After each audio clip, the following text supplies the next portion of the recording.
10 Bible verses that shows that God is not triune in nature.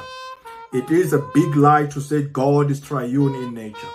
In this episode, we are going to look at 10 Bible verses that shows that God is not Trinity. If you have got any Bible verses that shows that God is Trinity or triune in nature, kindly share with us on the comment section below.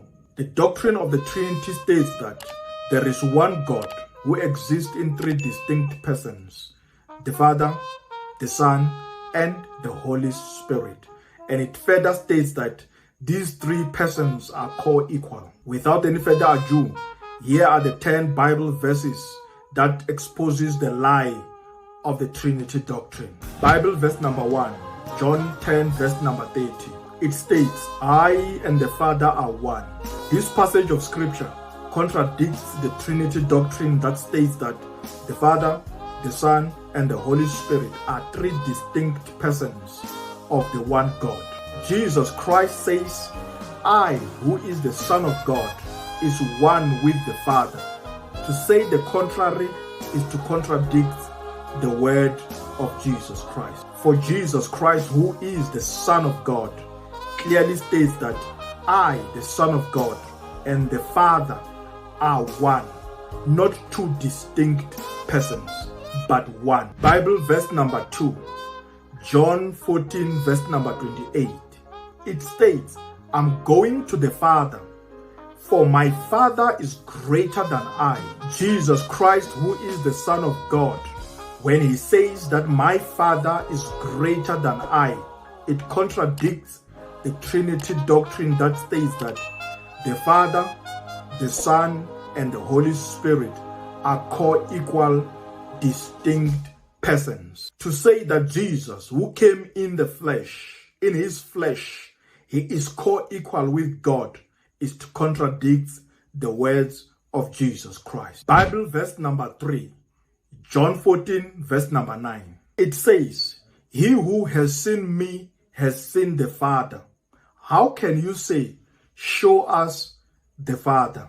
Brothers and sisters, it contradicts the words of Jesus Christ to say that the Father and the Son are distinct. For Jesus himself says, "Whoever has seen me has seen the Father," asserting that indeed the Father and the Son are one, according to John 10 verse number 30. Bible verse number 4, Isaiah 9 verse number 6. It says, "His name will be called Wonderful Counselor, Mighty God, Everlasting Father, Prince of Peace." For the Trinity doctrine to say that Jesus, the Son of God, is not the Father or is distinct from the Father is to contradict the prophecy of Isaiah, which clearly states that Jesus is called or will be called the Everlasting Father. Bible verse number 5, Colossians 2 verse number 9.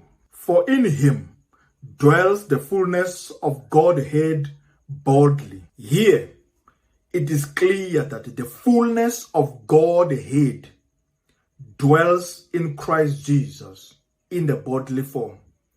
Jesus Christ is not a second person or a distinct person in the Godhead.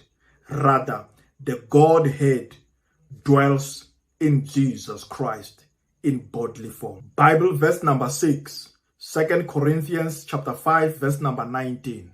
It says, "That is, God was in Christ, reconciling the world to himself." Here, Jesus is not one person in the Godhead or in God, but God is in Christ, reconciling the world back to himself. God used his Son to reconcile the world back to himself. Bible verse number 7, 1 Timothy chapter number 2 verse number 5.